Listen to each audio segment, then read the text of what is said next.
नमस्कार मित्रांनो, बरेच दिवस झाले आपण व्हिडिओ केला नव्हता. मार्केट पण असं तसंच आहे. Market US interest rate hike होत आहे, ट्रम्प आलेले आहे, जिओ पॉलिटिकल टेन्शन्स आहेत, फॉरेन पोर्टफोलिओ आउटफ्लो व्हायला लागलाय, भारतामधून पैसा बाजूला व्हायला लागलाय, वीक कॉर्पोरेट अर्निंग जे आहेत, क्वार्टर 3चे रिझल्ट जे आहेत ते रिझल्ट कमी जास्त व्हायला लागले आहेत. उद्याच्या 1 तारखेला बजेट आहे, बजेटचे काही कन्सर्न आहेत आणि सगळ्यात महत्त्वाचं चायनानं जो AI कॉम्प्युटर आणलेला आहे डीपसीक, त्याचे काही गोष्टी आहेत. मार्केट 86,000वरनं 76,000ला आलं. आता मी काय करू? हा जो भाग आहे याच्यासाठी आपण विचार करतोय. मी Deepak Patil, investment services private लिमिटेडचा MD and CEO. आम्ही काम करतो म्युच्युअल फंड्सवरती आणि साधारणपणे आज जो व्हिडिओ आपण शूट करतोय हा व्हिडिओ फक्त एज्युकेशन पर्पज आहे. लोक विचारतात मार्केट काय होईल, कसं आहे मार्केट, बुल आहे का बेरिश आहे मार्केट. ह्याचा जर विचार केला तर याच्यापेक्षा मार्केट 15, 16, 17% खाली आलेला आहे आणि दिस इज अ इन्व्हेस्टमेंट ऑपॉर्च्युनिटी म्हणून आपण याच्याकडे बघायला पाहिजे. हा सगळ्यात महत्त्वाचा पॉईंट. गेल्या 2000 ते 2024 हा जर पार्ट बघितला आपण तर हा चार्टमध्ये दिसेल तुम्हाला की दरवेळेला 8 वेळा मार्केट करेक्ट झालेला आहे आणि त्या 8 वेळा मार्केट ज्यावेळेला करेक्ट झालं तर प्रत्येक करेक्शनच्या वेळेला करेक्शन नंतर within 6 to 1 year Naveen high create झालेला. सो आता सुद्धा जे आता 76,000च्या आसपासचं मार्केट आहे इथून सुद्धा काही ठराविक दिवसांमध्ये असं वाटतंय की मार्केट वाढेल आणि नवीन हाय क्रिएट करेल. म्हणजे सेन्सेक्सचा 86,000च्या आसपासचा जो हाय होता तो तोडून वरती जाईल असं वाटतंय. हा चार्ट सगळ्यात महत्वाचा. करंट निफ्टी PE रेशोचा चार्ट आहे. करंट निफ्टी आताचा PE किती आहे? निफ्टीचा PE आहे 27 जानेवारीचा PE आहे माझ्याकडे, तो आहे 20.80 आणि दिस इज द व्हेरी गुड. म्हणजे निफ्टीचा PE 20.80 असणं हे मार्केटमध्ये बाईंग सिग्नल आहे असं मला वाटतं.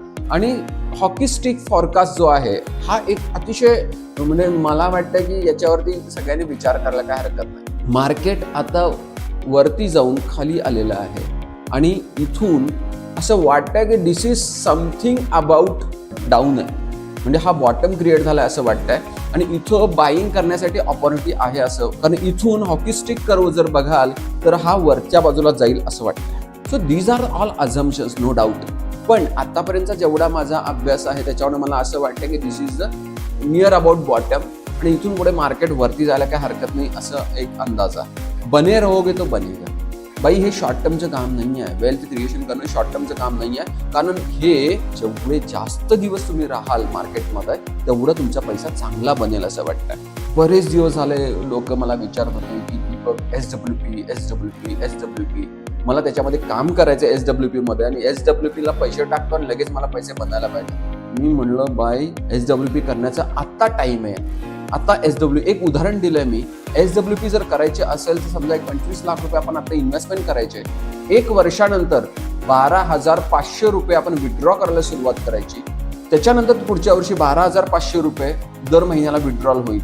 त्याच्यानंतर दर 2 वर्षांनी 10% जर आपण विड्रॉ करत गेलो तर अगदी 12% रिटर्न पडले तरी देखील आपल्याला रिटर्न पडतील साधारणपणे हा चार्ट जर बघाल तर सगळ्यात शेवटी 12% जर बघाल तर 2,54,00,000 रुपये 31 वर्षांनंतर परत मिळतील आणि 13% रिटर्न मिळाले तर 4,37,00,000 रुपये परत मिळतील. हा घाबरायचा वेळ नाहीये, पैसा इन्व्हेस्ट करायचा वेळ आहे. मार्केट जेवढं खाली येईल तेवढं रिवॉर्ड मिळायची पॉसिबिलिटी जास्त आहे. त्यामुळे इन्व्हेस्टमेंट त्यामध्ये करायला काय हरकत नाही असं वाटतंय. ही एक स्टोरी सांगतो आणि आपण थांबूया. 3 बुल्स असतात. म्हणजे एक राजा असतो आणि त्या राजाला आपल्याला एक त्याच्या मुलीचं स्वयंवर करायचं असतं. तो म्हणतो की ह्या माझ्याकडे 3 बैल आहेत, त्या बैलाची कोण शेपूट पकडेल तो शेपूट पकडणारा माणूस माझ्या मुलीसाठी योग्य आहे. पहिला बुल येतो, एक माणूस तयार होतो की नाही मी पकडून दाखवतो. पहिला बुल येतो, धष्टपुष्ट असतो, माणूस घाबरतो आणि तो म्हणतो अरे नाही हा नको, दुसरा बुल बघूयात, मोठा बुल आहे हा. दुसरा बुल पण त्याच्यापेक्षा मोठा असतो आणि दुसरा बुल मोठा असतो आणि तिथं काय होतं की तिथं पण तो काय म्हणतो की नको आपण तिसरा बुल बघूया. तिसरा बुल येतो. तिसऱ्या बुल ज्यावेळेला येतो तो मरतुगडा बारीकसा बैल असतो आणि त्या बैल ज्यावेळेला येतो तो म्हणतो अरे आता काय मी आता पकडतो. पण तो पकडण्यात बघतो तर त्या बैलाला शेपूटच नसतं. मित्रांनो, मोरल ऑफ द स्टोरी काय? संधी ज्या वेळेला येते त्यावेळेला इन्व्हेस्ट करण्याचा प्रयत्न करा. This is the time to invest असं वाटतंय. बॉटम कुठेतरी तयार झालेला आहे. यू डिसाईड की काय करायचं आहे तुम्हाला. सो बिकॉज ऑफ दॅट सगळ्यांना इन्व्हेस्टमेंट करण्यासाठीच्या हार्दिक शुभेच्छा. ज्यांना SWP करायची आहे त्यांसाठी आता योग्य वेळ आहे. हॉकी स्टिकचा जो कर्व आहे तो तयार झाला असं वाटतंय. इन्व्हेस्टमेंट होईल आणि या पद्धतीनं इन्व्हेस्टमेंट करण्याचा प्रयत्न करा. एक्स्ट्रा पैसा जास्तीत जास्त दिवसांसाठी इन्व्हेस्टमेंट करायचं असतील तर this is the right time असं वाटतंय. दिस एज्युकेशन पर्पजचा व्हिडिओ आहे. Mutual fund investments are subject to market risk. Read all scheme related documents carefully. Thank you very much.